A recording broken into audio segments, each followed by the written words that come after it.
តាបងប្អូនសូមកម្លាំងចិត្តទាំងអស់គ្នាទឹកទី1 round 1ទឹកទី1 round 1បាទបងប្អូនយើងបានសួររស់លែនថាមិននិយាយអ្វីទាំងអស់ដឹងតែឈ្នះយកខ្សែក្រវ៉ាត់ធីរ៉ាថាមិននិយាយទេបាត់ដៃរបស់រស់លែនចូលដៃរបស់ធីរ៉ា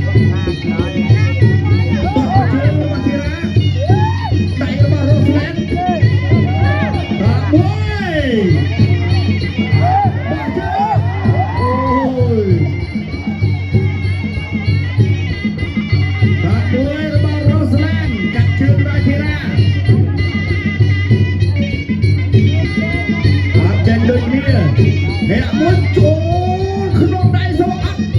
បាទចេញដៃដល់ត្រូវខ្លួនឯងបែកមកមួយមករស់ឡើងបែកសោមកទីណាទាត់មកទៅទាត់មក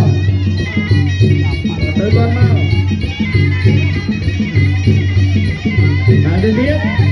ទាត់ជើងក្រោមរបស់រស់ឡើងទាត់ជើងក្រោមរបស់រស់ឡើងខកកណ្ដាលចូលពីទីណាបាត់ទាត់ជើងក្រោមរបស់រស់ឡើងចូលដៃរបស់រស់លែនដៃរបស់ធីរ៉ាទាត់ទៅជើងចូលអត់អីទេធីរ៉ានៅតែបន្តចូលបាទរស់លែនថយតិចទាត់ជើងក្រោមទាត់ជើងក្រោមធីរ៉ារកកន្លែងជាងហើយបាទធីរ៉ាប្រាប់ថាមកវាយខ្សែក៏បាត់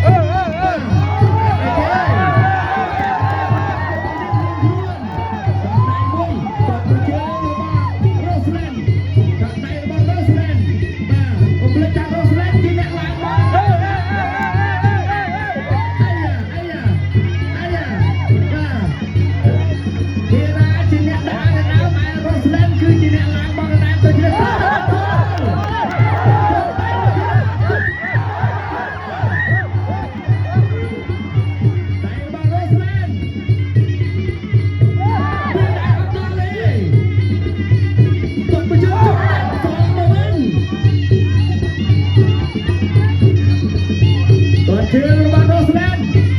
ទាត់មួយជើង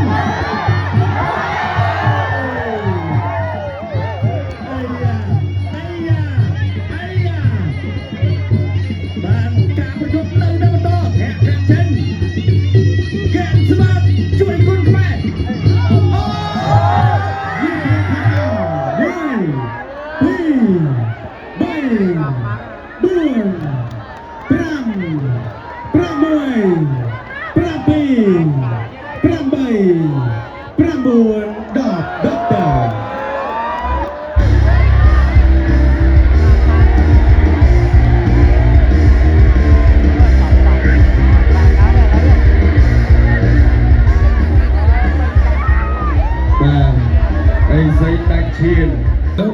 បាទកន្លែងនេះចាប់ជើងជាប់បើវាយពីធិនធីរ៉ាទាត់បានមួយជើងបាទណាស់ណាស់បាទមួយជើងនេះបាទមួយជើងនេះរបស់រ៉ូសឡែនបាទធីរ៉ាទប់អត់ជាប់ទេបាទទប់អត់ជាប់ទេ